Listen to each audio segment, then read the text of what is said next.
के इस लेक्चर में हम कंटिन्यू करने जा रहे हैं क्लास 10th बायोलॉजी का first chapter life processes. Nutrition process में क्या होता है उसका बेसिक मैं आपको एक्सप्लेन कर चुकी हूँ। इनफैक्ट प्रीवियस लेक्चर में हमने प्लांट्स के ऊपर बात करी थी। ऐसा नहीं कि समझ में नहीं आएगी, और आज हम ये देखेंगे कि अमीबा में कैसे होती है न्यूट्रिशन की प्रोसेस। खुशी हुई होगी तुम्हें ये बात जान करके, है ना। यूकैरियोटिक सेल एक ऐसा सेल होता है बेटा जिसमें कि एक वेल डिफाइंड न्यूक्लियस होता है। न्यूक्लियस को सराउंड करने वाली जो उसकी कवरिंग होती है, दैट इज न्यूक्लियर एनवलप।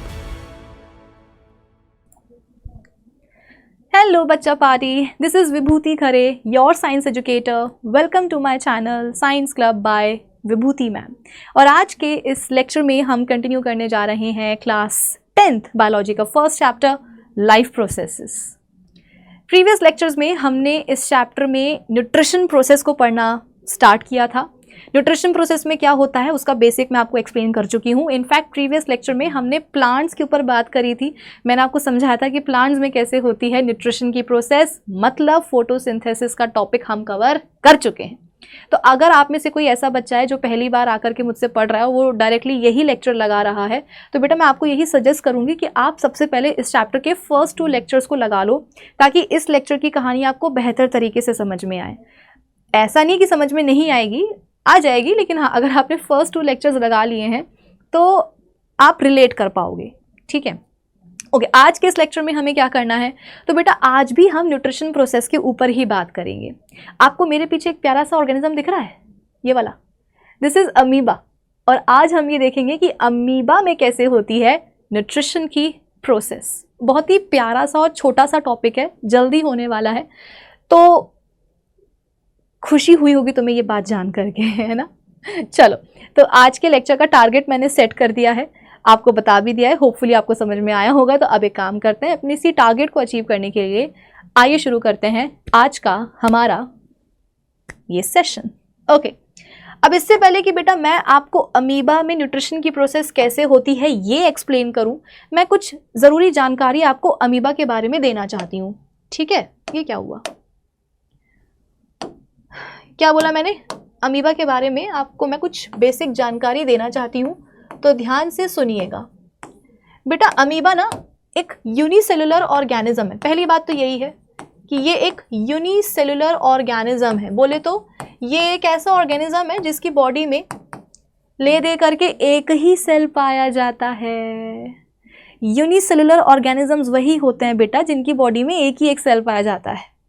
अच्छा, इन्हें हम सिंगल सेल्ड ऑर्गेनिजम्स भी बुलाते हैं। तो अमीबा एक यूनिसेलुलर ऑर्गेनिज्म है, बॉडी में एक ही सेल होगा। ठीक है, नेक्स्ट, जो इकलौता सेल है बेटा इसकी बॉडी का, वो भी पता है कैसा है, यूकैरियोटिक सेल है। इसका मतलब अमीबा क्या है, एक यूकैरियोटिक ऑर्गेनिज्म है। यूकैरियोटिक एंड प्रोकैरियोटिक सेल्स आपने क्लास 9th में पढ़े होंगे, पता होगा आपको। अच्छा, नहीं भी पता है तो कोई दिक्कत की बात नहीं बेटा, मैं हूं ना, मैं बता देती हूँ। पढ़ा तो होगा ही क्योंकि सिलेबस में था, हो सकता है कि अभी याद ना हो, तो कोई बात नहीं, अपन रिवाइज कर लेते हैं। यूकैरियोटिक सेल एक ऐसा सेल होता है बेटा जिसमें कि एक वेल डिफाइंड न्यूक्लियस होता है। अब वेल डिफाइंड न्यूक्लियस का मतलब क्या है, वेल डिफाइंड न्यूक्लियस का मतलब ये है कि न्यूक्लियस को सराउंड करने वाली जो उसकी कवरिंग होती है, दैट इज न्यूक्लियर एनवलप, अगर वो प्रेजेंट है, न्यूक्लियस के अराउंड अगर न्यूक्लियर एनवलप प्रेजेंट है, तो ऐसे न्यूक्लियस को हम बोलते हैं वेल डिफाइंड न्यूक्लियस। और अगर एक ऐसा वेल डिफाइंड न्यूक्लियस किसी सेल में पाया जाता है तो उसे हम बोल देते हैं यूकैरियोटिक सेल। देखो बेटा, न्यूक्लियस को ना प्रॉपर्ली डिफाइन करने वाला उसका न्यूक्लियर एनवलप ही होता है। मैं इसको समझाती हूं। देखो, ये मैंने एक सेल बना दिया बेटा, उसके अंदर का मैंने साइटोप्लाज्म बना दिया। चलो तुम्हारी खुशी के लिए इसके अंदर मैं कुछ सेल ऑर्गेनल्स भी ऐसे ऐसे करके बना देती हूँ।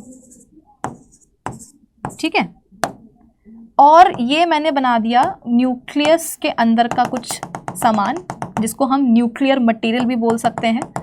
ठीक है, दिख रहा है तुम्हें। अब तुमसे मैंने पूछा कि बेटा मुझे बताओ क्या तुम्हें सेल दिख रहा है, दिख रहा है? आप बोलोगे हाँ मैम दिख रहा है। फिर तुमसे मैंने पूछा कि क्या तुम्हें सेल की सेल मेम्ब्रेन दिख रही है? आप बोलोगे हाँ मैम दिख तो रही है ये। फिर मैंने आपसे पूछा कि क्या आपको साइटोप्लाज्म दिख रहा है? आप बोलोगे कि हाँ मैम ये दिख तो रहा है, दिख रहा है। फिर मैंने आपसे पूछा कि क्या आपको सेल ऑर्गेनल्स दिख रहे हैं? आप बोलोगे हाँ मैम दिख तो रहे हैं। फिर मैंने आपसे पूछा कि क्या तुम्हें न्यूक्लियस दिख रहा है? आप बोलोगे कि मैम कहाँ कहाँ कहाँ, हमें तो नहीं दिख रहा। नहीं मैम नहीं दिख रहा। मैंने कहा ऐसे कैसे नहीं दिख रहा यार, मैंने न्यूक्लियस का न्यूक्लियर मटेरियल तक ड्रॉ करके रखा हुआ है, तुम्हें दिखना चाहिए, ध्यान से देखो। आपने कहा मैम 3 बार देख लिया है, आपके कहने से एक बार और देख लेते हैं, पर फिर भी नहीं दिखा मैम, न्यूक्लियस नहीं दिख रहा है। मैंने कहा कोई बात नहीं, रुको जरा 2 मिनट।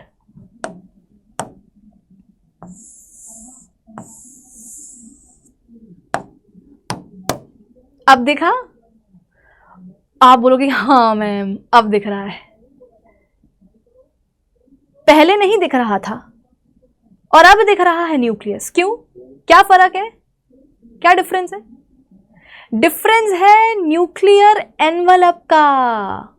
जब तक मैंने न्यूक्लियर एनवलप नहीं बनाया था तब तक तुम्हें क्लियरली न्यूक्लियस सेल के अंदर दिख ही नहीं रहा था। न्यूक्लियस का मटेरियल दिख रहा था ये, लेकिन न्यूक्लियस नहीं दिख रहा था कि एग्जैक्टली कहाँ है, कहाँ से लेकर के कहाँ तक फैला हुआ है, कहाँ है ये पता नहीं चल रहा था। और जैसे ही मैंने न्यूक्लियर एनवलप बना दिया तो क्या हुआ, इसको प्रॉपर एक न्यूक्लियर एनवलप को ड्रॉ करने से हुआ क्या, न्यूक्लियस को उसकी प्रॉपर एक डेफिनेशन मिल गई ना। अब हमें समझ में आ रहा है कि हाँ सेल के साइटोप्लाज्म में न्यूक्लियस कहाँ है, कहाँ से लेकर के कहाँ तक फैला हुआ है। अब सारी चीजें क्या है, क्लियर हो गई। तो मैं आपको यही बताना चाह रही हूं बेटा कि एक न्यूक्लियस की जो कवरिंग होती है जिसको अपन बोलते हैं न्यूक्लियर एनवलप, वो क्या करता है, न्यूक्लियस को एक प्रॉपर डेफिनेशन देता है, डिफाइन करता है। तो एक ऐसा न्यूक्लियस जिसके अराउंड उसका न्यूक्लियर एनवलप प्रेजेंट हो, ऐसे न्यूक्लियस को हम बोलते हैं वेल डिफाइंड न्यूक्लियस। और जिस सेल में वेल डिफाइंड न्यूक्लियस पाया जाता है उसको अपन बोलते हैं यूकैरियोटिक सेल। तो अमीबा के पास एक ही सेल है, वो भी कैसा है, यूकैरियोटिक सेल है। तो वो ऑर्गेनिज्म भी क्या कहलाएगा, यूकैरियोटिक ऑर्गेनिज्म। अच्छा एक चीज और, इतना पढ़ लिया है तो थोड़ा सा रिवीजन में आपको और करवा देती हूँ बेटा। ये जो न्यूक्लियर एनवलप होता है ना, न्यूक्लियर एनवलप या एनवलप जो भी है, ये 2 मेम्ब्रेन का बना होता है। दिख रहा है, देखो यहाँ पे मैंने 2 मेम्ब्रेन ही ड्रॉ करी हैं। एक ये वाली है बाहर वाली, ये है outer membrane of this envelope, और ये जो दिख रही है आपको अंदर की तरफ ये है इनर मेम्ब्रेन। मतलब कितनी बढ़िया बात है ना, जो बाहर है उसको बोल दो आउटर, जो अंदर है उसको बोल दो इनर। ऐसा ही होता है, मैंने नाम नहीं रखा है बेटा, इसको अपन बोलते ही ऐसे हैं। तो ये जो एनवलप है ये 2 मेम्ब्रेन्स का बना होता है, आउटर एंड इनर। ठीक है, चलो इतनी कहानी हो गई। अब आगे बढ़ते हैं, अगली बात करते हैं अमीबा के ऊपर ही। बेटा ये ना एक फ्रेश वाटर प्रोटोजोन है, fresh water protozoan. Fresh water का मतलब क्या है, कई बार बच्चे इसी में फंस जाते हैं कि मैम फ्रेश वाटर मतलब बिस्लरी का पानी में मिलेगा। नहीं, फ्रेश वाटर का मतलब वो पानी बेटा जिसमें सॉल्ट का कॉन्सेंट्रेशन कम है। देखो 2 तरह के पानी होते हैं, marine water and fresh water. Marine water वो जिसमें कि नमक का कॉन्सेंट्रेशन बहुत ज्यादा है। समुद्र का पानी, अपन बोलते हैं ना समुद्र का पानी बहुत ही खारा है। क्यों बोल रहे हैं ऐसा, क्योंकि उसमें कई तरह के डिजॉल्व्ड सॉल्ट्स पाए जाते हैं। मतलब कई तरह के सॉल्ट्स आप बोल सकते हो कि समुद्र के पानी में घुले रहते हैं, डिजॉल्व्ड रहते हैं, तो वो क्या है, खारा है, मरीन वाटर है वो बेसिकली। वहीं फ्रेश वाटर वो पानी है जिसमें कि नमक का कॉन्सेंट्रेशन कम होता है, जैसे कि नदी का पानी, तालाब का पानी। ठीक है, तो ये कहाँ पाया जाएगा, ये आपको नदी के पानी में मिलेगा, तालाब के पानी में मिलेगा। जो सबमर्ज्ड ऑब्जेक्ट्स होते हैं, मतलब कि नदी के पानी में और तालाब के पानी में जो डूबे ऑब्जेक्ट्स होते हैं उनके ऊपर आपको ऐसा ही बैठा हुआ मिलेगा। ठीक है, तो मैं लिख भी देती हूँ, फ्रेश वाटर का मतलब क्या है, ऐसा पानी जिसमें कि लो सॉल्ट कॉन्सेंट्रेशन हो, नमक कम हो। ठीक है, चलो इतना समझ में आया कि नहीं आया भाई? अच्छा हुआ ये कि जैसे ही मैंने आपको ये बताया कि ये क्या है, एक फ्रेश वाटर प्रोटोजोन है, फ्रेश वाटर में मिलेगा। ठीक है, तो आपने बोला कि मैम आज हमने अमीबा के बारे में पढ़ा, फिर हम बाहर निकल गए, हमें हवा में अमीबा उड़ता हुआ दिखा। मैंने आपसे कहा नहीं, हवा में उड़ते हुए तुम्हें अमीबा नहीं दिख सकता, क्योंकि जाहिर सी बात है वो फ्रेश वाटर में पाया जाता है, तो वो पानी में ही मिलेगा, हवा में नहीं उड़ेगा। फिर आपने बोला कि हाँ मैम सही बात है, लेकिन ना हमने अमीबा को सड़क पे चलते हुए भी देखा था, क्या पता अमीबा का मन कर गया हो सड़क पे चलने का। तो मैं बोलूँगी नहीं, तुम्हें वो सड़क पे चलता हुआ भी नहीं मिलेगा। तो आपने कहा मैम चलो कोई बात नहीं, हम गए थे तालाब में नहाने के लिए और जैसे ही पानी में उतरे हमें दिख गया अमीबा। मैंने कहा नहीं, तुम्हें वहाँ भी अमीबा नहीं मिलेगा। आप बोलोगे कि मैम ऐसे कैसे, आप ही ने तो बोला कि फ्रेश वाटर में पाया जाता है, तालाब का पानी फ्रेश वाटर ही तो है। तो हम गए, उसमें हमें अमीबा दिखा। मैंने कहा नहीं, अमीबा होगा लेकिन तुम्हें दिखेगा नहीं। क्यों? क्योंकि ये माइक्रोस्कोपिक है, ऑर्गेनिज्म बहुत छोटा है, माइक्रोस्कोप से देखना पड़ेगा, नेकेड आई से नहीं दिखेगा। तो अगर तुम गए भी हो तालाब के पानी में नहाने के लिए, नदी किनारे गए हो, तो तुम क्या माइक्रोस्कोप लेकर के गए हो क्या? नहीं बेटा, ये ले दे करके एक ही तो सेल है उसकी बॉडी में है, तुम क्या उसकी जान निकालोगे क्या? तो ये क्या है? ये माइक्रोस्कोपिक है, ऐसे नहीं दिखेगा, माइक्रोस्कोप से ही देखना पड़ेगा। ठीक है, चलो आगे बढ़ते हैं। So amoeba is an aquatic protozoan animal which lies at the bottom of freshwater pools and streams or on the submerged objects. It is microscopic organism, naked eye से नहीं दिखेगा. It normally occurs in water which has a lot of vegetation, decaying organic matter and bacteria. अब देखो amoeba की भी ना demand बढ़ती जा रही है। पहली बात तो बोलेगा कि हाँ मैं तो पानी में रहूंगा, हमने कहा चलो ठीक है भैया पानी में रह लो। फिर ये बोलता है कि नहीं नहीं मैं मरीन वाटर में नहीं, मैं फ्रेश वाटर में रहूंगा। मैंने कहा चलो ठीक है तुम वहां भी रह लो। अब ये बोलता है कि भाई फ्रेश वाटर भी ऐसा फ्रेश वाटर होना चाहिए जहां पर थोड़ी सी वेजिटेशन हो। वेजिटेशन मतलब क्या? एक्वेटिक प्लांट्स होने चाहिए यहाँ पर, ठीक है, एक्वेटिक प्लांट्स होने चाहिए, ऑर्गेनिक मैटर होना चाहिए, गड़ा सला सा मतलब डिकेइंग ऑर्गेनिक मैटर होना चाहिए, बैक्टीरिया होना चाहिए, और जो है ना एक्वेटिक प्लांट्स वगैरह होने चाहिए, वेजिटेशन होनी चाहिए। मैं तो ऐसे फ्रेश वाटर में रहूंगा। अब आप बोलोगे कि मैम ये तो मतलब इसकी नालायकी है डिमांड पे डिमांड, डिमांड पे डिमांड। मैम इसको क्या है कि ये ऐसे फ्रेश वाटर में रहना चाह रहा है जहां पर बैक्टीरिया हो, डिकेइंग ऑर्गेनिक मैटर हो, वेजिटेशन हो। मैम ऐसा क्यों? बेटा पूरा खेल होता है खाने का।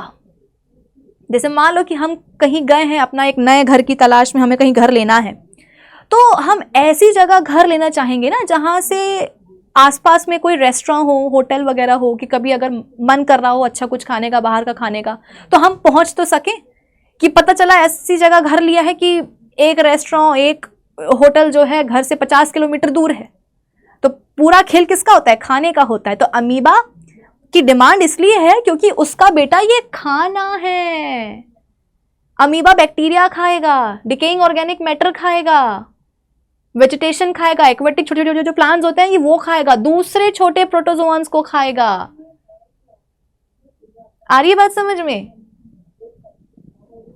पैर तो है नहीं इसके, पंख तो है नहीं कि उड़ता फिरे या चल दे कि कोई बात नहीं, भले ही मेरे फ्रेश वाटर से 50 किलोमीटर दूर पर हो मेरा खाना, मैं चला जाऊंगा। इसको तो वहीं रहना है।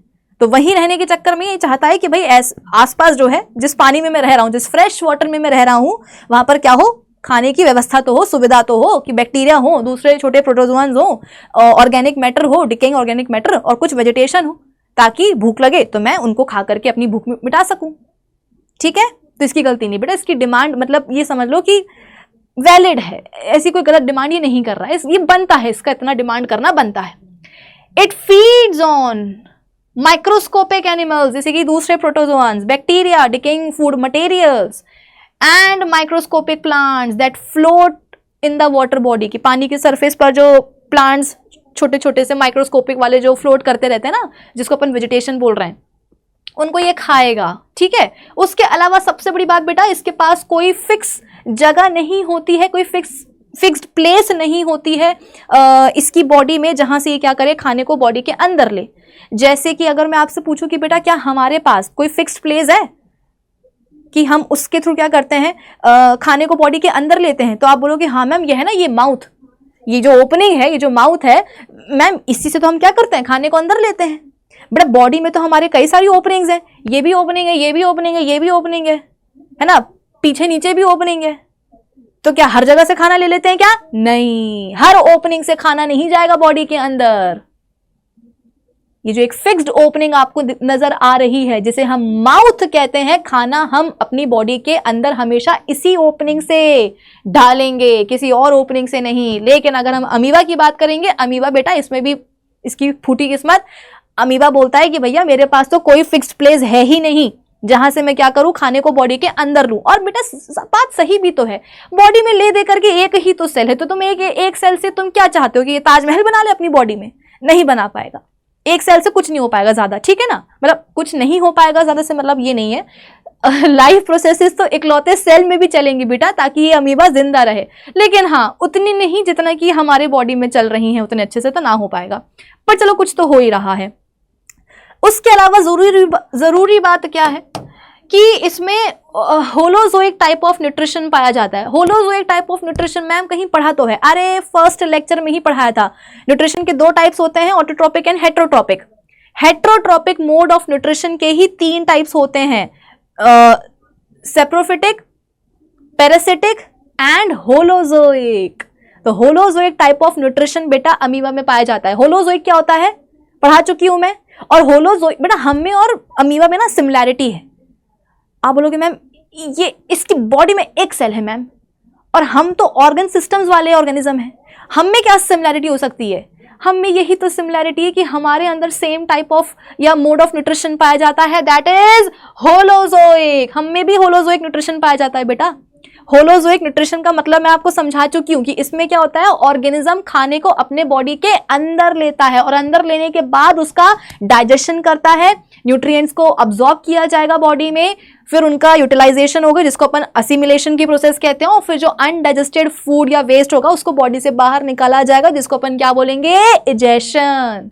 तो ये 5 स्टेप्स होती हैं बेटा होलोजोइक न्यूट्रिशन की, जो हम में होती हैं और इस यूनिसेलुलर अमीबा में भी होती है। तो हमारे बीच में क्या हो गई, ये सिमिलैरिटी हो गई, ठीक है। चलो तो इससे आपको ये समझ में आया कि अमीबा में क्या होता है।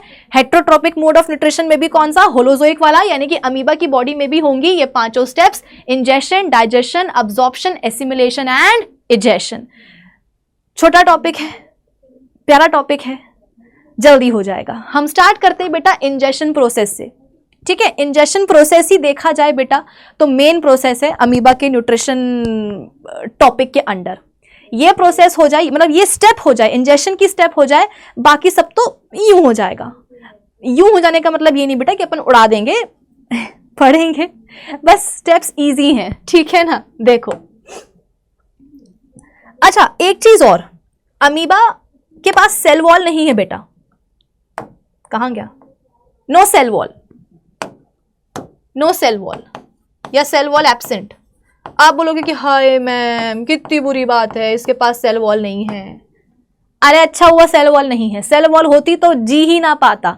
क्यों, 9th में आपने पढ़ा होगा कि सेल वॉल कैसी होती है, रिजिड होती है। सेल को क्या करती है, एक प्रॉपर डिफाइंड शेप दे देती है, जैसे कि प्लांट सेल्स में होती है सेल वॉल। तो सेल वॉल क्या करेगी, रिजिड होगी, तो प्लांट सेल को या जिस भी सेल में पाई जा रही है सेल वॉल, उसको एक डेफिनेट शेप दे देगी। अच्छा हुआ कि अमीबा का जो इकलौता सेल है उसकी बॉडी में, उसमें सेल वॉल नहीं है। अगर सेल वॉल होती ना तो इसके लेने के देने पड़ जाती है। कैसे, अभी आपको समझ में आएगा। देखो सबसे पहले हम बात करते हैं बेटा पहली स्टेप की, and that is ingestion. That is ingestion. Board पागल हो गया है। इंजेशन का मतलब क्या है, खाने को बॉडी के अंदर लेना, इनटेक ऑफ फूड, ठीक है ना। या ऐसा लिख लो, ऐसा बनाने की कोशिश करो, फूड कहां जा रहा है, इनसाइड बॉडी, बॉडी के अंदर जा रहा है फूड, और इसी को अपन क्या कह रहे हैं, इंजेशन की स्टेप या प्रक्रिया भी आप इसको बोल सकते हो, ठीक है। अब अमीबा की बॉडी में कैसे होती है वो देख लेते हैं। देखो बेटा ये अपन पहले बोल चुके हैं कि अमीबा के पास कोई फिक्स्ड प्लेस नहीं है उसकी बॉडी में जहां से खाना अंदर आएगा। इसका मतलब ये है कि मान लो कि जैसे ये अमीबा है, आप बोलोगे कि मैम ऐसा शेप, बेटा इसका कैसा भी शेप हो सकता है, इररेगुलर शेप होता है इसकी बॉडी का। आप बोलोगे कि मैम ऐसे कैसे, अरे यही तो मैंने बताया आपको कि इसके पास सेल वॉल तो है नहीं कि इसको एक फिक्स, इसको एक डेफिनेट शेप मिल जाए। इररेगुलर शेप होता है इसका, ये भी लिख लो, इररेगुलर शेप होता है, कुछ भी शेप हो जाएगा। आप बोलोगे मैम ये तो बहुत बुरी बात है, नहीं अच्छी बात है, ये इररेगुलर शेप का होना इसके लिए जरूरी है। इसका इररेगुलर शेप होता है बेटा, ठीक है ना। अब कोई फिक्स प्लेस तो है नहीं कि यहीं से क्या होगा, खाना इसकी बॉडी के अंदर जाएगा। इसका मतलब कहीं से भी जा सकता है। आप अमीबा को बोलो अमीबा यहाँ से खाना ले लो, कहता हाँ ले लूंगा। आपने बोला अमीबा यहाँ से खाना लेकर के बताओ, कहता हाँ ले लूंगा। आपने बोला मैम अमीबा को बोलो कि वो यहाँ से खाना ले, तो ये बोलेगा हाँ मैम हम यहाँ से भी खाना ले लेंगे। मतलब फिक्स प्लेस ना होने का मतलब क्या है, यही है ना कि उसकी बॉडी में वो कहीं से भी खाने को बॉडी के अंदर ले सकता है, खाने को बॉडी के अंदर ले सकता है। हाँ मैंने सही बोला, ठीक है ओके। कभी कभी क्या होता है ना, पढ़ाते टाइम बोलना कुछ होता है, दिमाग में कई सारी चीजें चल रही होती है और मैं बोल कुछ और देती हूँ। तो हाँ, अमीबा अपनी बॉडी से कहीं से भी खाने को अपने बॉडी के अंदर ले सकता है। ओके ठीक है। अब मान लो कि अमीबा का खाना यहाँ पड़ा हुआ है, ये अमीबा का फूड है। अरे बोर्ड रुक जाओ भैया, अभी तो इंजेक्शन की प्रोसेस भी नहीं हुई, अभी से पगला रहा है, ठीक है। तो ये है अमीबा और ये सामने पड़ा हुआ है इसका फूड, ठीक है। अब अमीबा बोलेगा कि ए खाना इधर कम हियर, तो तुम्हें क्या लगता है? अच्छा आप बोलोगे मैम कौन सा फूड? अरे अभी तो बताया था, ये दूसरे छोटे प्रोटोजोआन को खाएगा, ये बैक्टीरिया को खाएगा, ये dead and decaying organic matter को खाएगा, है ना, जो माइक्रोस्कोपिक जो प्लांट्स वगैरह हैं, प्लांट्स एक्वेटिक प्लांट्स, उनको ये खाएगा। तो उन्हीं में से कोई एक चीज जो है यहाँ पर पड़ी हुई है, से यहाँ पर पड़ा हुआ है बैक्टीरिया, बैक्टीरियम बोलना चाहिए, प्लूरल होता है बैक्टीरिया, सिंगुलर होता है बैक्टीरियम, ठीक है। तो यहाँ पे उसका खाना पड़ा हुआ है, ये बोलेगा इधर आओ हम तुम्हें खाएंगे। ये आएगा बेटा कभी इसके पास चल करके? ऑब्वियस सी बात नहीं आएगा। लेकिन इसको तो भूख लगी है, तो अब क्या होगा, इसको खुद जाना पड़ेगा कि वो तो आ नहीं रहा, खाना तो आ नहीं रहा। जैसे कि आपने बोला मम्मी एक चपाती देना, एक रोटी देना, मम्मी बोली हम नहीं आएंगे, तो क्या होगा, झक मार के तुम्हें जाना पड़ेगा किचन में मम्मी से रोटी लेने के लिए। तो खाना तो आ नहीं रहा इसके पास, तो इसी को खाने के पास जाना पड़ेगा। पर अब एक समस्या है, एक समस्या है। क्या समस्या है मैम? पैर तो है नहीं इसके कि चल के चला जाए, मैम पंख तो है नहीं इसके कि उड़ के चला जाए, मैम ये पहुंचेगा कैसे? तो बेटा ये क्या करता है ना, अपने साइटोप्लाज्म और सेल मेम्ब्रेन का इस्तेमाल करके दो नकली पैर बनाता है। पैर नहीं है इसके, एक ही तो सेल है। एक सेल से मैंने क्या बोला, तुम ताजमहल बनाओगे क्या? नहीं, एक ही सेल है, लेकिन एक सेल की मदद से क्या करेगा, ये अपने दो नकली पैर बनाएगा। नकली बोले तो ऐसा लगेगा कि वो पैर हैं, लेकिन ये समझ लो कि वो एग्जैक्टली पैर नहीं है, वो पैर का काम कर रहे हैं लेकिन पैर नहीं है। और सबसे बड़ी बात यह है कि वो टेम्परेरी है। जो दो नए पैर बनाएगा ना, ये पैर का वो काम तो करेंगे लेकिन एग्जैक्टली पैर होंगे नहीं, और जब काम हो जाएगा तो वो पैर भी आप बोल सकते हो कि गायब हो जाएंगे। मतलब वो जो दो पैर बना रहा है ये नकली पैर बना रहा है। तो उन नकली पैरों को हम बोलते हैं बेटा फॉल्स फीट। पैर को फीट बोल देंगे, और क्योंकि नकली है तो फॉल्स, झूठे पैर हैं इसके, फॉल्स फीट। बायोलॉजी की भाषा में उनको अपन सूडोपोडिया बोलते हैं। सूडो मतलब फॉल्स होता है, पोडिया मतलब फीट, तो सूडोपोडिया, ठीक है। तो ये साइटोप्लाज्म और अपनी सेल मेम्ब्रेन के थ्रू, यहां पर मैंने साइटोप्लाज्म बनाया नहीं है पर समझ में आ ही रहा होगा आपको, है ना। ये इसका न्यूक्लियस हो गया, ये साइटोप्लाज्म वगैरह हो गया, ये सेल मेम्ब्रेन आपको दिख ही रही है। तो ये क्या करेगा, अपनी सेल मेम्ब्रेन और साइटोप्लाज्म के थ्रू नकली पैर बनाएगा, जो कि पैर का काम जरूर करेंगे लेकिन पैर होंगे नहीं, और जब काम हो जाएगा तो गायब भी हो जाएंगे। उन्हें हम बोलते हैं फॉल्स फीट या फिर सूडोपोडिया। अब वो होगा कैसे? अच्छी बात है ना कि इसके पास सेल वॉल नहीं है। अभी आपको देखो आगे पता चलेगा। अब ये क्या करेगा, इसको खाने तक पहुंचना है, तो ये क्या करेगा, अपने नकली पैर बनाएगा। कैसे नकली पैर बनाएगा? ये अपने साइटोप्लाज्म को फेंकेगा, ये अपने साइटोप्लाज्म को ऐसे आगे फेंकेगा। अब फेंकने का मतलब ये नहीं कि साइटोप्लाज्म जो है वो इसकी बॉडी के बाहर ही आ जाएगा, सेल मेम्ब्रेन को क्रॉस करके बाहर आ जाएगा, नहीं, रहेगा तो साइटोप्लाज्म सेल के अंदर ही बेटा, सेल मेम्ब्रेन के अंदर ही रहेगा। लेकिन ये क्या करेगा, अपने साइटोप्लाज्म को ऐसे पुश करेगा। तो जब साइटोप्लाज्म ऐसे आगे जाएगा, भाई धक्का दे रहा है, पुश कर रहा है, तो साइटोप्लाज्म ऐसे आगे जाएगा। वो आगे जाएगा तो क्या होगा, इसकी जो सेल मेम्ब्रेन है वो भी आगे जाएगी। और कुछ इस तरीके से बन जाएंगे इसके दो नकली पैर। क्या करा इसने, अपने साइटोप्लाज्म को ऐसे आगे पुश किया, फेंका, धक्का दिया, तो साइटोप्लाज्म आगे गया, उसके साथ साथ जो इसकी सेल मेम्ब्रेन है वो भी आगे गई। दिख रही है कैसे आगे गई, ये देखो। तो अब आपको इसके नकली पैर बनते हुए नजर आ गए। फॉल्स फीट नजर आ गए कि नहीं आ गए? कोई ऐसा बच्चा जो बोले मैम मुझे तो नजर नहीं आ रहा है। अरे ये देखो ना, ये एक नकली पैर, ये दूसरा नकली पैर, इन्हीं को अपन बोलते हैं बेटा फॉल्स फीट, बोले तो सूडोपोडिया। पोडिया मतलब पैर, सूडो मतलब फॉल्स। तो फॉल्स फीट को ही बायोलॉजी के टर्म्स में अपन बोलते हैं सूडोपोडिया। ठीक है, चलो। तो अब क्या होगा, नकली पैर तो इसने बना लिए, अब इन नकली पैरों की हेल्प से ये आगे बढ़ेगा। भाई पैरों, अपने पैरों का क्या काम होता है? अपन एक जगह से दूसरी जगह कैसे जा पाते हैं? पैरों की मदद से। लोकोमोशन की जो प्रोसेस है वो कैसे होती है? पैरों से होती है। तो पैर हमें हेल्प करते हैं लोकोमोट करने में, यस और नो? तो पैरों का काम होता है लोकोमोशन करना। तो यहां पर जो इसके नकली पैर बने हैं बेटा, ये भी क्या करेंगे? लोकोमोशन में इसकी हेल्प करेंगे। अब जैसे मान लो मैं अमीबा हूं, ये मेरा एक नकली पैर, ये मेरा दूसरा नकली पैर, मतलब कि ये मेरे क्या है? सूडोपोडिया है। अब मैं इन सूडोपोडिया की मदद से आगे बढ़ूंगा। अरे मैं अमीबा हूं, अभी मैं मैम नहीं हूं, अभी मैं अमीबा हूं, तो मेरी ये फॉल्स फीड हो गए सूडोपोडिया। अब इनकी मदद से मैं ऐसे आगे बढ़ रहा हूं, ऐसे। ठीक है, बढ़ना पड़ेगा बेटा, खाना है आगे, तो खाने तक पहुंचने के लिए तो करना पड़ेगा ये। तो ये सूडो, पहली स्टेप क्या हो गई? सूडोपोडिया बन गए। दूसरी स्टेप क्या हुई कि इन फॉल्स फीड की मदद से, इन सूडोपोडिया की मदद से क्या होगा? ये आगे बढ़ेगा और आगे बढ़ करके देखो कैसे आगे बढ़ रहा है। आगे बढ़ करके ये क्या करेगा? अपने खाने तक पहुंच जाएगा, अपने खाने तक ऐसे पहुंच जाएगा। ठीक है, ये इसका खाना है, ये देखो पहुंच गया खाने तक। पहले तो देखो कितने दूर था, अब पास आ गया ना। कैसे? अपने फॉल्स फीड की मदद से, सूडोपोडिया की मदद से। तो यहां पर क्या हो गया? इसका लोकोमोशन हो गया। लिख दूं, यहां पर इसका लोकोमोशन हो गया, ये पहुंच गया अपने खाने तक, रीच्ड। ठीक है, अब क्या होगा? अब बेटा खाने को बॉडी के अंदर भी तो लेना है, कि खाना अगर तुम्हारी प्लेट में आ गया तो तुम उसको देखोगे क्या? सिर्फ मुंह के अंदर लोगे कि नहीं लोगे? मुंह से बॉडी के अंदर लोगे, उसको खाओगे कि नहीं खाओगे? इंजेक्शन की प्रोसेस होगी कि नहीं होगी? तो बेटा ये भी क्या करेगा? अब इंजेक्शन की प्रोसेस करेगा। भाई लोकोमोशन हो गया, अब होगा क्या? इंजेक्शन। लेकिन इंजेक्शन के लिए पता है क्या होगा? अब ये जो सूडोपोडिया आपको नजर आ रहे हैं बेटा, अब ये पता है क्या करेंगे? ना सिर्फ ये चलने में मदद करेंगे अमीबा की, बल्कि अब ये फूड को बॉडी के अंदर लेने में भी हेल्प करेंगे। यानी कि ये जो सूडोपोडिया है ना, ये इंजेक्शन की प्रोसेस में भी हेल्प करेंगे। अब आप बोलोगे कि मैम सूडोपोडिया खाने को बॉडी के अंदर लेने में कैसे मदद करेंगे, इंजेक्शन की प्रोसेस में कैसे हेल्प करेंगे? तो होगा ये बेटा कि अब ये जो सूडोपोडिया है ना, अब ये खाने को जाकर के घेरेंगे। तो पहली बात तो इनने क्या करा?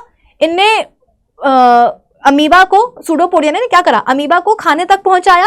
अब खाने को क्या कर रहे हैं? घेरने का भी काम कर रहे हैं, ट्रैप करने का, कैप्चर करने का काम कर रहे हैं। जैसे कि मान लो कि मैं अमीबा, ये मेरे दो नकली पैर सूडोपोडिया, ऐसे ऐसे करके क्या हुआ? मैं पहुंच गई अपने खाने तक। अब सामने क्या पड़ा? देखो यहाँ पे इमेजिन करो, यहाँ पर खाना पड़ा हुआ है। तो अब क्या होगा? ये सूडोपोडिया जाकर के खाने को ऐसे ऐसे ऐसे ऐसे ऐसे ऐसे करके घेरेंगे। सामने खाना, सूडोपोडिया ऐसे ऐसे करके क्या करेंगे? सूडोपोडिया देखो ऐसे ऐसे करके ऐसे घेरेंगे, कैप्चर करेंगे। ठीक है, तो नेक्स्ट स्टेप में क्या हुआ? कुछ इस तरीके से सूडोपोडिया ने खाने को घेरा। ठीक है, खाने को घेरा। तो यहां पे मैं लिख दूं, यहां पर क्या हुआ है? कैप्चरिंग ऑफ फूड, कि फूड को जो है ऐसे कैप्चर कर लिया है। किसने? सूडोपोडिया ने। लेकिन आप बोलोगे कि मैम चलो ठीक है, घेर तो लिया, लेकिन खाना अभी भी बॉडी के अंदर तो गया नहीं है, अमीबा की अंदर कैसे जाएगा? तो अब सुनो, जैसे कि ये सूडोपोडिया है दोनों मेरे, मतलब अमीबा के। अब ये ऐसे ऐसे ऐसे करके क्या कर रहे हैं? ऐसे ऐसे करके खाने को घेर रहे हैं। घेर लिया। अब पता है क्या होगा? जो दोनों फॉल्स फीट है, इनकी जो मेम्ब्रेन्स हैं, भाई जो फॉल्स फीट बने बेटा, वो सिर्फ साइटोप्लाज्म के तो नहीं बने हैं। मैंने क्या बोला? साइटोप्लाज्म के साथ साथ सेल मेम्ब्रेन भी तो आगे बढ़ रही है ना। तो जो नकली पैर हैं बेटा, वो पास पास आ गए खाने को घेरने के चक्कर में। अब सूडोपोडिया की, दोनों ही पैरों की, नकली पैरों की जो मेम्ब्रेन्स हैं आपस में, ये वाली मेम्ब्रेन और ये वाली मेम्ब्रेन, ये दोनों आपस में क्या होने वाली बेटा? इसे फ्यूज होने वाली है। सूडोपोडिया से पहले क्या हुआ? अमीबा खाने तक गया, फिर इन लोगों ने क्या करा? खाने को ऐसे घेरा घेरा घेरा घेरा और पास पास आ गए, इतने पास आए कि दोनों हुई सूडोपोडिया की जो मेम्ब्रेन्स हैं वो आपस में ऐसे बिल्कुल टच कर गई, और टच करने के बाद क्या हुआ, फ्यूज हो गई आपस में, फ्यूज हो गई आपस में कुछ इस तरीके से, ठीक है, कुछ इस तरीके से ऐसे फ्यूज हो गई। ये देखो, ये रहा खाना बीच में, ठीक है, और सूडोपोडिया घेर रहे हैं घेर रहे हैं घेर रहे हैं घेर रहे हैं घेर रहे हैं। दोनों ही सूडोपोडिया की जो टिप्स हैं वो क्या करेंगी, एक दूसरे को ऐसे टच कर लेंगी। देखो टच करती हुई दिख रही है दोनों ही सूडोपोडिया की टिप्स। और अब क्या होगा, जहां पर टचिंग हो रही है वहां की मेम्ब्रेन्स आपस में ऐसे फ्यूज हो जाएंगी, मेम्ब्रेन्स आपस में कुछ इस तरीके से देखो ऐसे फ्यूज हो जाएंगी।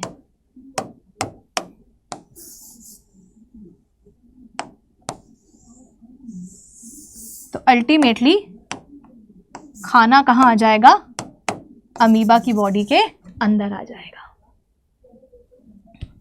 ठीक है, यहां पे मैं लिख भी देती हूं कि यहां पर क्या हो रहा है, टचिंग या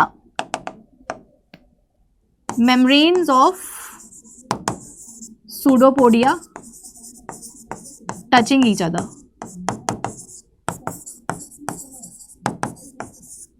एक दूसरे को टच कर रही हैं। सूडोपोडिया की जो मेम्ब्रेन्स है ना, सूडोपोडिया की जो टिप्स हैं बेसिकली वो आपस में क्या कर रही हैं, दूसरे को टच कर रही हैं। तो मेम्ब्रेन्स आपस में आप बोल सकते हो कि हाँ, मेम्ब्रेन्स की जगह पे टिप लिख दो कि टिप्स ऑफ सूडोपोडिया, दोनों ही सूडोपोडिया जो नकली पैर है उनकी टिप्स जो हैं वो आपस में क्या कर रही है, दूसरे को ऐसे टच कर रही हैं। और जहां टच करेंगी तो मेम्ब्रेन्स जो होंगी वो आपस में फ्यूज हो जाएंगी। तो membrane fused, membrane fused, membrane fuse हो गई तो खाना देखो कहां आ गया, अमीबा की बॉडी के अंदर आ गया। ये सूडोपोडिया आए आए आए आए, खाने को ऐसे घेरा, सूडोपोडिया की टिप्स आपस में टच हो गई, जो मेम्ब्रेन्स थी वो आपस में फ्यूज हो गई, और देखो खाना कहां आ गया, अंदर आ गया कि नहीं आ गया। तो ये हो गई इंजेक्शन की प्रोसेस।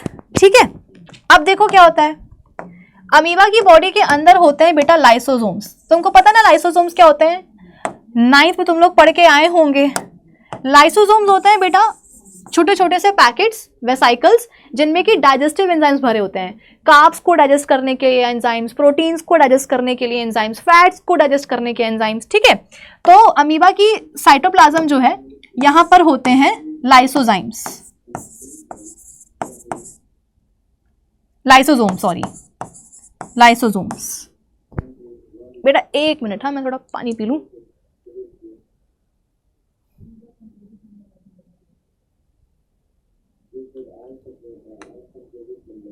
बस एक मिनट है ना।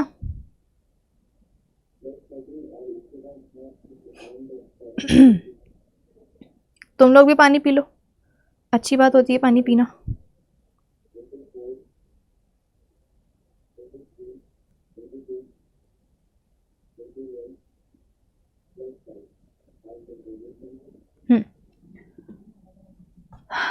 तो अमीबा के साइटोप्लाज्म में छोटे छोटे से वेसाइकल्स होते हैं, डब्बे होते हैं, जिनमें कि डाइजेस्टिव एंजाइम्स भरे होते हैं। इन छोटे छोटे वेसाइकल्स को जिनमें कि डाइजेस्टिव एंजाइम्स भरे होते हैं, इन्हें हम बोलते हैं लाइसोसोम्स। ठीक है ना, और ये रहे इनके अंदर के डाइजेस्टिव एंजाइम्स। ये एंजाइम्स किस किस को डाइजेस्ट कर सकते हैं, तो कार्ब्स को, फैट्स को, प्रोटीन्स को, सबको क्या कर सकते हैं, ये डाइजेस्ट कर सकते हैं ये। ठीक है, अब जैसे ही, अच्छा ये क्या बन गया बेटा, ये बन गया फूड वेसाइकल या फूड वैक्यूल बोल सकते हो इसको आप, फूड वैक्यूल। वैक्यूल मतलब वही छोटा सा डब्बा। अब क्योंकि इसमें खाना है तो खाने वाला डब्बा बोल देंगे, यानी कि फूड वैक्यूल बोल देंगे। तो जैसे ये फूड वैक्यूल बना, इसमें फूड आया, जो अमीबा के अंदर के जो लाइसोसोम्स होंगे वो बोलेंगे कि अटैक। भाई इंजेक्शन की प्रोसेस हो गई ना, अब करना है क्या, डाइजेशन। यानी कि जो खाना आया है उसमें जो कॉम्प्लेक्स इनसॉल्युबल कंपाउंड्स हैं, उनको बड़े बड़े उनको तोड़ना पड़ेगा सिंपलर फॉर्म्स में। तो इसके लिए भाई एंजाइम्स तो चाहिए ना। तो एंजाइम्स कहाँ से आते हैं, लाइसोसोम से आते हैं। तो जैसे ये फूड वैक्यूल बना, इसमें खाना आया, अमीबा के अंदर साइटोप्लाज्म में जो लाइसोसोम्स होंगे वो बोलेंगे कि भैया चलो जाकर के अटैक करते हैं, तो ये जाकर के अटैक कर देंगे कुछ इस तरीके से, ये जाकर के फूड वैक्यूल के ऊपर जाकर के अटैक कर देंगे। ये देखो, ये फूड वैक्यूल है, अंदर खाना पड़ा हुआ है और ये लाइसोसोम्स आकर के चिपक गए, ये आकर के ऐसे चिपक गए, ये देखो ये चिपक गए, फूड वैक्यूल से आकर के ये चिपक गए। अब क्या होगा, ये जो लाइसोसोम्स हैं, जो लाइसोसोम्स हैं, ठीक है ना, ये अपने डाइजेस्टिव एंजाइम्स रिलीज कर देंगे फूड वैक्यूल के अंदर। भाई ये फूड वैक्यूल है, इनने बोला कि चलो अटैक करते हैं, ये जाके चिपक गए फूड वैक्यूल के ऊपर। अब क्या करेंगे, ये लाइसोसोम्स अपने डाइजेस्टिव एंजाइम्स को भेज देंगे फूड वैक्यूल के अंदर कि जाओ करो खाने को डाइजेस्ट। तो लाइसोसोम्स के जो डाइजेस्टिव एंजाइम्स हैं वो कहाँ आ जाएंगे बेटा, वो आ जाएंगे फूड वैक्यूल के अंदर। तो यहाँ पे मैं लिख दूं entry of enzymes in food vacuole. अब क्या होगा भाई, खाना डाइजेस्ट होगा, खाना डाइजेस्ट हो गया, ये जो डाइजेस्टिव एंजाइम्स हैं ये कहाँ आ गए हैं, फूड वैक्यूल के अंदर आ गए हैं। खाने को अब जाकर के क्या करेंगे, डाइजेस्ट करना शुरू करेंगे। तो डाइजेशन का मतलब क्या है बेटा, कि जो कॉम्प्लेक्स या जो लार्ज इनसॉल्युबल सब्सटेंसेस हैं या कंपाउंड्स जो हैं खाने में, वो टूटेंगे, उनका ब्रेकडाउन होगा किसमें, सिंपलर एंड स्मॉलर सब्सटेंसेस में। और इन्हीं सिंपलर और स्मॉलर सब्सटेंसेस को बेटा हम क्या बोल सकते हैं, न्यूट्रिएंट्स भी बोल सकते हैं। जैसे कि हमारी बॉडी में हमने रोटी खाई, उसमें कार्ब्स थे, बॉडी में जाकर के उनका डाइजेशन हुआ, क्या बन गया, ग्लूकोज बन गया। तो ग्लूकोज क्या हो गया, एक न्यूट्रिएंट हो गया। हमने दाल खाई, उसमें प्रोटीन है, प्रोटीन बॉडी में डाइजेस्ट हुए, अमीनो एसिड्स बन गए, अमीनो एसिड्स भी क्या है, न्यूट्रिएंट्स हैं। तो जो खाना अमीबा ने खाया अपनी बॉडी के अंदर लिया, लाइसोसोम्स जाके चिपक जाएंगे फूड वैक्यूल के ऊपर, अपने एंजाइम्स को छोड़ देंगे फूड वैक्यूल के अंदर, खाने को जाकर के वो क्या करेंगे, डाइजेस्ट करेंगे एंजाइम्स, मतलब कि खाने में जो कॉम्प्लेक्स या लार्ज इनसॉल्युबल कंपाउंड्स हैं उनको वो तोड़ेंगे सिंपलर एंड स्मॉलर सब्सटेंसेस में, यानी कि न्यूट्रिएंट्स में। ठीक है, चलो अब कुल मिलाकर के क्या हुआ, फूड वैक्यूल में अब क्या बन गया बेटा, न्यूट्रिएंट्स आ गए, है ना। फूड वैक्यूल में ये देखो, ये आ गए आपके न्यूट्रिएंट्स, मतलब डाइजेशन हो गया ना, तो अब ये बन गए सिंपलर एंड स्मॉलर सब्सटेंसेस, यानी कि न्यूट्रिएंट्स। अच्छा, न्यूट्रिएंट्स के अलावा पूरा का पूरा बेटा खाना डाइजेस्ट नहीं होने वाला है। जैसे कि हमारी बॉडी में भी हम खाना खाते तो क्या पूरा का पूरा खाना डाइजेस्ट हो जाता है क्या, कुछ वेस्ट भी तो बचता है ना, मतलब कि कुछ ऐसा भी तो खाने का पोर्शन होता है ना जो कि डाइजेस्ट नहीं हो पा रहा है। तो यहां पर भी वही है, अनडाइजेस्टेड, ये है अनडाइजेस्टेड सब्सटेंसेस, अनडाइजेस्टेड सब्सटेंसेस या मटेरियल लिख दो, सीधी सी बात, अनडाइजेस्टेड मटेरियल। ठीक है, ये है न्यूट्रिएंट्स और साथ में अनडाइजेस्टेड मटेरियल। अब क्या होगा, ये जो न्यूट्रिएंट्स है बेटा, जैसे कि तुम्हारे एलिमेंट्री कैनाल में, तुम्हारी एलिमेंट्री कैनाल में डाइजेशन की प्रोसेस हो जाती है, ग्लूकोज बन गया, अमीनो एसिड्स बन गए, न्यूट्रिएंट्स बन गए। अब ये न्यूट्रिएंट्स तुम्हारे एलिमेंट्री कैनाल में ही रहेंगे क्या, नहीं, ये जाएंगे ब्लड में, ब्लड से बॉडी के सेल्स तक जाएंगे, टिश्यूज तक जाएंगे। तो यहाँ पर भी वो होने वाला बेटा कि फूड वैक्यूल में जो न्यूट्रिएंट्स बने हैं ये जिंदगी भर यहाँ तो नहीं रहेंगे, ये फूड वैक्यूल से बाहर निकलेंगे, ये बाहर निकलेंगे, ये बाहर निकलेंगे कहाँ, अमीबा के साइटोप्लाज्म में। और कैसे, by the process of diffusion.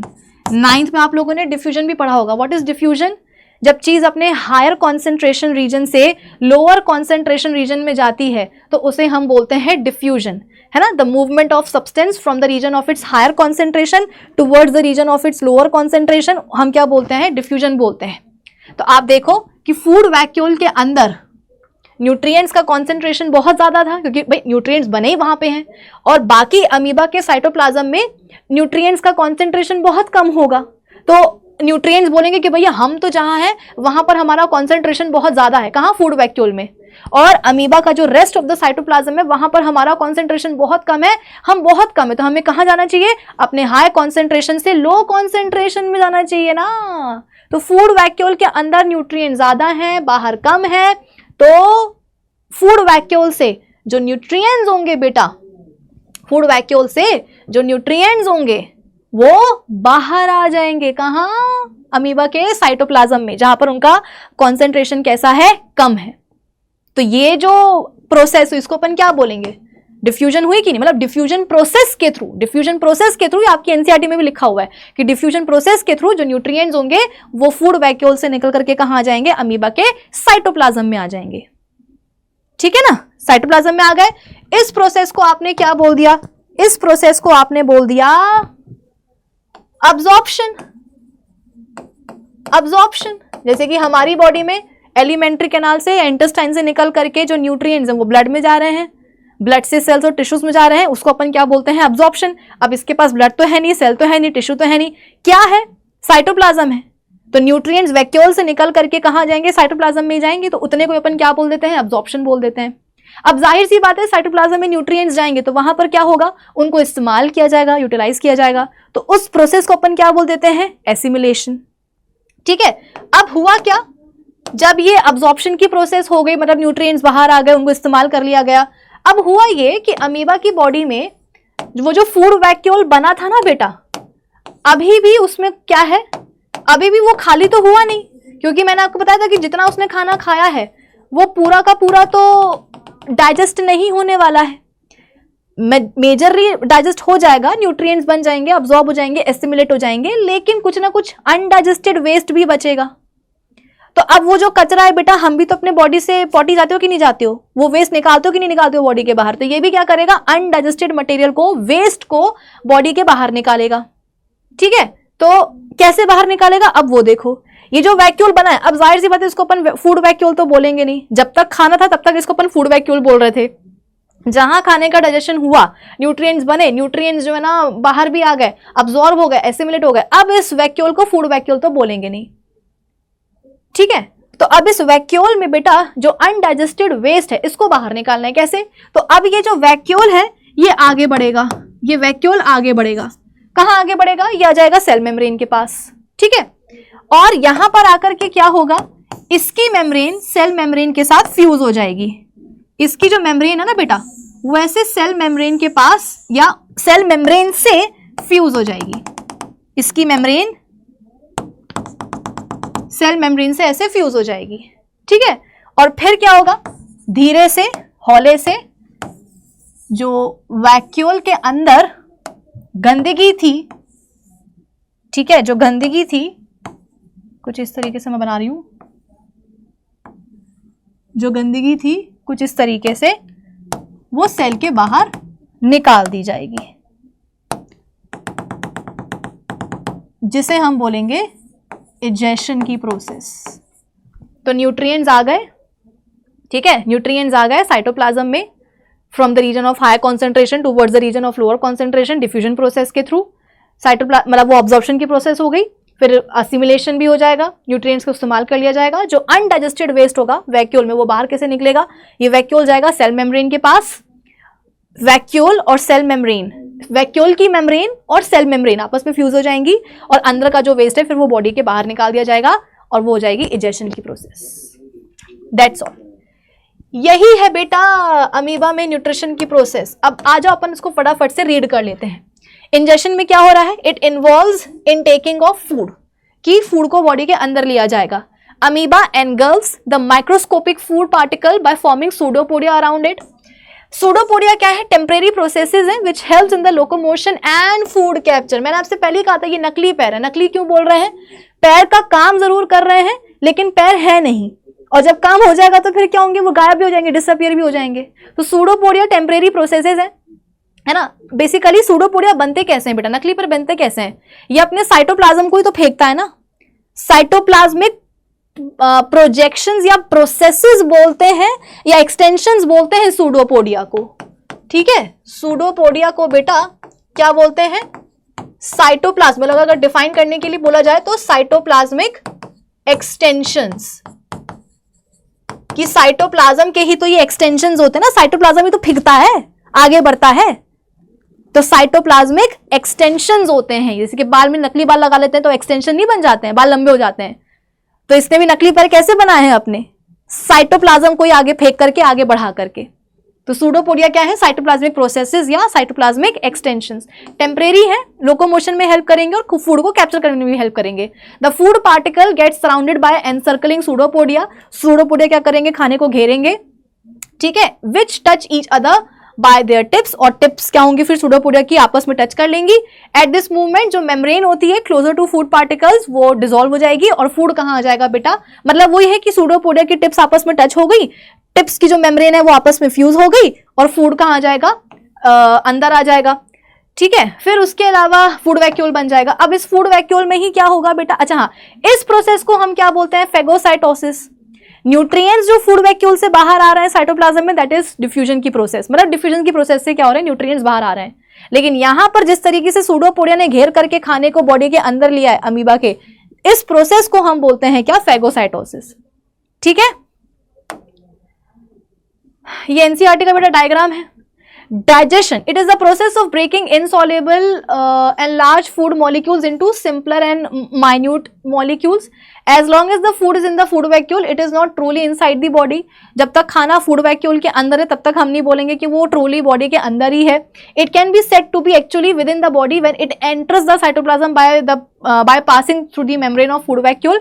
यानी कि जब न्यूट्रिएंट्स क्या होंगे? बाहर आ जाएंगे साइटोप्लाज्म में, हम तभी बोलेंगे कि हाँ अब क्या है? खाना बॉडी के अंदर आ गया ठीक तरीके से। This can only occur in the form of solution in amoeba. The food vacuoles are transported deeper into the cell and with the help of digestive enzymes lysosomes के द लार्ज इनसॉल्युबल पार्टिकल्स जो होंगे उनको simple molecules में तोड़ा जाएगा। Then absorption होगा। It is the process of absorption. The nutrients from the digested food material are absorbed in the cell का cytoplasm, leaving behind undigested particles. This process is अच्छा, इसको अपन क्या बोलेंगे? कैसे होगा ये? डिफ्यूजन से होगा। फिर उसके बाद में एसिमिलेशन। एसिमिलेशन से क्या होगा? वही जो न्यूट्रिएंट्स आए हैं उनको इस्तेमाल किया जाएगा काय के लिए? एनर्जी के लिए। In amoeba, absorbed food molecules are utilized for producing the energy required to carry out different life processes in the body. फिर उसके बाद में egestion, जो पोर्शन फूड का डाइजेस्ट नहीं हो पाए जिसको अपन क्या बोलेंगे? अनडाइजेस्टेड वेस्ट बोलेंगे, वो वैक्यूल में अभी भी होगा। नाउ द अनडाइजेस्टेड वेस्ट जो है वो बॉडी के बाहर फेंका जाएगा। It is thrown out of the body and this process is called egestion. That's it बेटा, आज के लेक्चर के लिए बस इतना ही। आज मैंने आपको अमीबा की अंदर किस तरीके से न्यूट्रिशन की प्रोसेस होती है मैं आपको अच्छे से एक्सप्लेन कर दी है। अब ये वीडियो अगर आपको अच्छा लगा हो तो उसको लाइक करिएगा, शेयर करिएगा, कमेंट सेक्शन में बताइएगा कि आपको वीडियो कैसा लगा। और हाँ, शेयर करना बहुत ज़्यादा ज़रूरी है क्योंकि आप में से बहुत सारे बच्चे हैं जो मुझसे पढ़ना चाहते हैं, बायोलॉजी, केमिस्ट्री, फिजिक्स सब पढ़ना चाहते हैं, लेकिन उन्हें मेरे बारे में समहाउ पता नहीं है। तो ये अब आपकी जिम्मेदारी है बेटा कि आप इस वीडियो को जितना ज़्यादा हो सके शेयर करो और अपने सारे दोस्तों और फ्रेंड्स तक पहुँचाओ। उसके अलावा चैनल को सब्सक्राइब करके भी जाइएगा। मिलते हैं अपने अगले वीडियो में और अगले वीडियो से हम शुरू करेंगे ह्यूमन बींग्स में न्यूट्रिशन की प्रोसेस। Bye bye.